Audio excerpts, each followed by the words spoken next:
Want to know how to get super accurate superheat and subcooling readings that actually help you troubleshoot like a pro?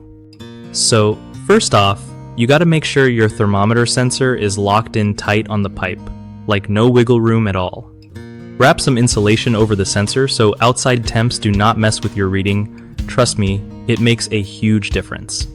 Avoid putting your sensor right on joints or fittings because those spots can give you weird temps that are totally off.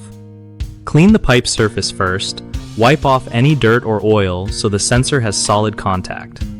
Use a good digital clamp thermometer or a reliable probe designed for HVAC stuff. Cheap ones can be all over the place. Check your reading a couple times to see if it stays consistent.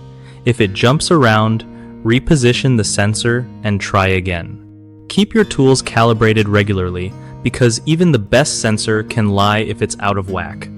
Lastly, remember temperature differences for superheat and subcooling depend on where you measure, so be consistent every time you check to compare apples to apples.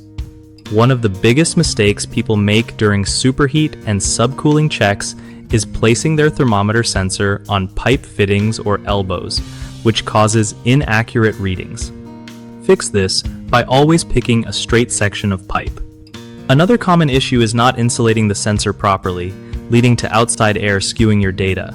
Just wrap that sensor tight with foam insulation and you will see way better results. Also, not cleaning the pipe before attaching the sensor is a sneaky problem because dirt or grease blocks heat transfer, so take a minute to wipe it down with a rag or alcohol.